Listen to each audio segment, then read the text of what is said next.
Bismillahirrahmanirrahim.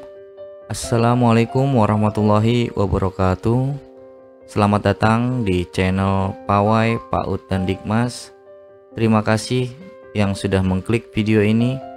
Bagi yang belum, jangan lupa subscribe, like, komen, dan share video ini apabila bermanfaat, agar channel ini dapat lebih berkembang kembali. Pada video kali ini saya akan menjelaskan bagaimana cara melakukan konfirmasi daftar ulang. Jadi jika diterima di sekolah pilihan, segera konfirmasi daftar ulang. Hal yang sepele tapi nanti akan berakibat fatal jika kita tidak melakukan daftar ulangnya atau melakukan lapor diri. Langsung saja kita buka di ppdb.bekasikota.go.id. Di sini kita langsung klik pendaftaran akun. Akan ada informasi yang terhormat Bapak Ibu orang tua calon peserta didik baru. Dengan ini kami sampaikan bahwa pendaftaran PPDB tahap 1 Kota Bekasi tahun pelajaran 2023 telah ditutup. Hasil seleksi dapat dilihat pada website PPDB. Daftar ulang PPDB Kota Bekasi tahun pelajaran 2023 itu dimulai tanggal 4 Juli 2023 sampai tanggal 5 Juli 2023 pukul 8 sampai pukul 16 waktu Indonesia Barat. Perlu diketahui, tidak melakukan daftar ulang dianggap mengundurkan diri dan tidak dapat mengikuti jalur zonasi pada tahap berikutnya.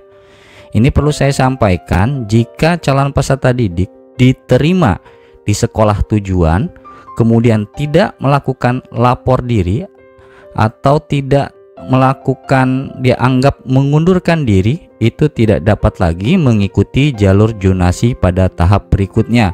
Sehingga lakukan konfirmasi lapor diri atau daftar ulang, karena tidak dapat lagi nanti membatalkan dan mengikuti jalur zonasi. Jadi kalau sudah memilih sekolah tujuan tersebut dan diterima, tidak boleh lagi mengundurkan diri. Kalaupun mengundurkan diri, nanti pada PPDB pada jalur zonasi tidak dapat melakukan pemilihan jalur zonasi. Jalur zonasi itu akan dimulai pada tanggal 6 Juli 2023 sampai tanggal 8 Juli 2023 jam atau pukul 8 sampai pukul 16 waktu Indonesia Barat. Demikian hal ini kami sampaikan, atas partisipasinya kami ucapkan terima kasih. Kita lanjut saja, kita close, kita login menggunakan akun, bisa menggunakan email ataupun nick yang sudah kita daftar kemarin, kemudian kita login. Nah, apabila Bapak Ibu calon peserta didik diterima, maka di sini akan ada informasinya. Di sini ada riwayat pemilihan jalur sekolah. Anda mempunyai satu kesempatan karena waktu itu siswa tersebut menggunakan satu kesempatannya untuk mendaftar di SMP Negeri 1 melalui jalur prestasi nilai asesmen sumatif. Di sini akan ada keterangan apabila calon peserta didik itu diterima. Di sini tertulis telah diterima di SMP Negeri 1 Bekasi, yaitu menggunakan jalur prestasi nilai asesmen sumatif. Kemudian yang terhormat Bapak Ibu orang tua calon peserta didik baru, dengan ini kami sampaikan bahwa daftar ulang PPDB dilakukan secara daring melalui website ini pada tanggal 4 sampai tanggal 5 Juli 2023 pukul 8 waktu Indonesia Barat sampai pukul 16 waktu Indonesia Barat. Di sini akan tertulis Anda belum melakukan daftar ulang, segera untuk lakukan daftar ulang. Jadi segera lakukan daftar ulang, jangan sampai terlewat dari tanggal 5, karena waktunya hanya 2 hari, dari tanggal 4 sampai tanggal 5. Nanti dilanjutkan di tanggal 6 sampai tanggal 8 itu untuk jalur pemilihan jalur zonasi. Kemudian tanggal 10 dan 11-nya untuk lapor diri yang diterima pada jalur zonasi. Ya, kita klik saja di sini konfirmasi daftar ulang. Saya langsung praktekkan. Di tombol bawah ada tulisan yang berwarna kuning ini, konfirmasi daftar ulang. Konfirmasi data, konfirmasi daftar ulang. Klik ya. Nah, Anda telah melakukan daftar ulang. Oke. Jadi cukup mudah, cukup simpel. tapi akan berakibat fatal jika Bapak Ibu tidak melakukan daftar ulang. Ya, jadi caranya kita bisa juga cetak bukti pendaftarannya di sini. Kita klik saja cetak bukti pendaftarannya.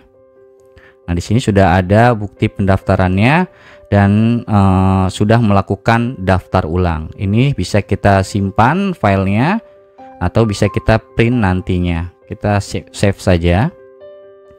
Jadi ini cara melakukan daftar ulang. Perlu diketahui bahwasanya kita untuk mengecek seleksinya, kita bisa mengecek di sini di hasil seleksi. Di sini sudah ada hasil seleksi tahap 1. Di sini ada hasil seleksi sementara tahap 2. Karena tahap 2 belum dimulai, maka belum bisa ditampilkan data-datanya, baik jenjang SD maupun jenjang SMP. Untuk jalur zonasi sendiri rata-rata untuk kuotanya itu untuk SMP 1 ada 112, untuk SMP 7 ini 128 dan lain sebagainya. Bisa Bapak Ibu lihat di hasil seleksi, kemudian di hasil seleksi sementara tahap 1 untuk melihat kuotanya. Jika Bapak Ibu tidak melakukan daftar ulang, maka kuota yang tersedia akan dialihkan untuk jalur zonasi. Contoh untuk jalur tahfidz ada 2, kemudian dari 2 jalur kuota ini tidak dipenuhi, maka akan dilimpahkan ke jalur zonasi. Jadi nanti kuota di sini akan berubah seiring Bapak Ibu tidak melakukan lapor diri dan masih tersisa kuotanya. Kemudian contoh untuk jalur nilai asesmen ataupun afirmasi ada dari calon peserta didik yang tidak melakukan lapor diri, maka dianggap mengundurkan diri dan kuotanya akan dialihkan untuk jalur zonasi. Jadi untuk kuota di sini nanti ini fleksibel, bisa dapat berubah seiring nanti ada beberapa calon peserta didik yang tidak melakukan daftar ulang. Untuk melihat hasil seleksi yang tahap pertama, yaitu kita klik saja di sini hasil seleksi tahap pertama.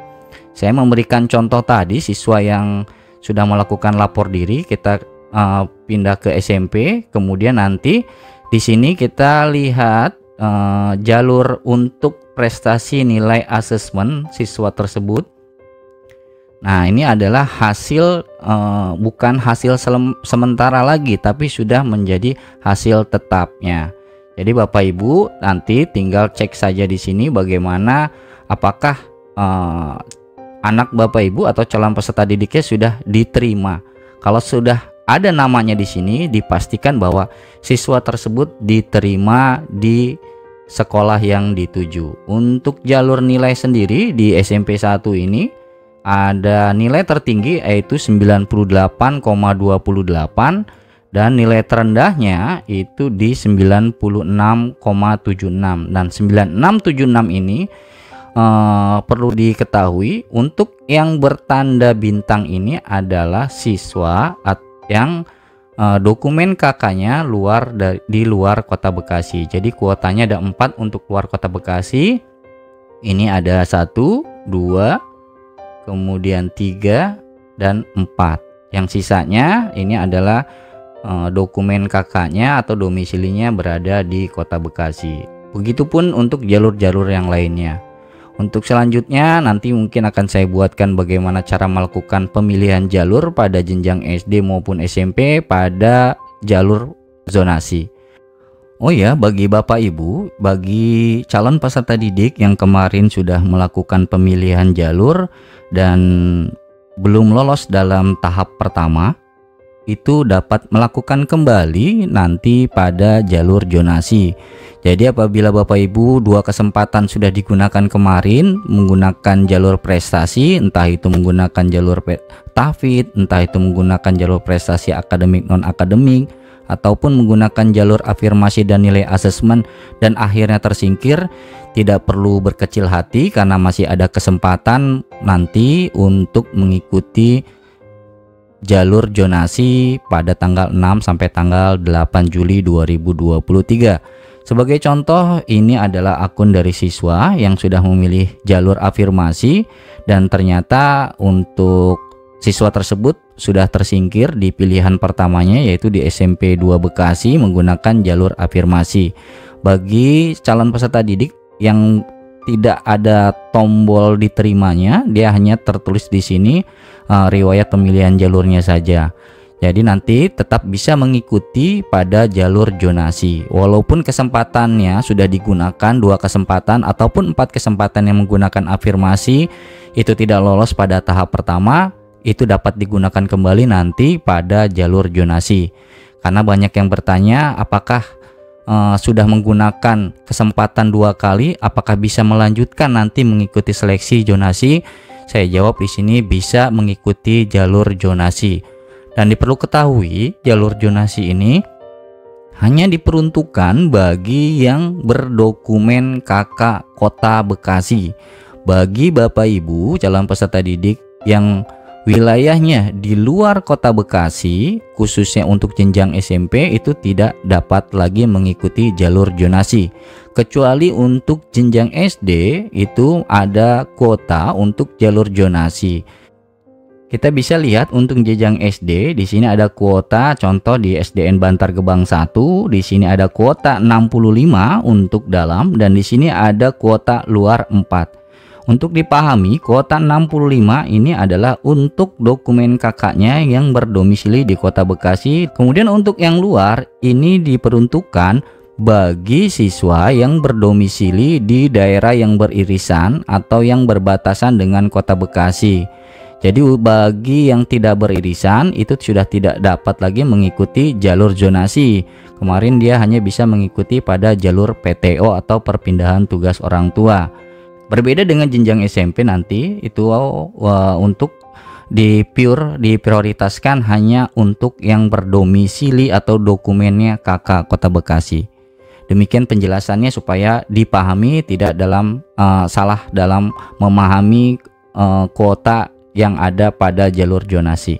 Mudah-mudahan video ini bermanfaat, simple tapi sangat dibutuhkan bagi Bapak Ibu yang memang belum memahami, apalagi untuk PPDB tahun ini menggunakan sistem baru yang terbiasa tahun-tahun sebelumnya menggunakan sistem dari Telkom, sehingga masih ada beberapa orang tua yang tidak memahaminya. Terima kasih, jangan lupa di subscribe, like, komen, dan share video ini jika bermanfaat.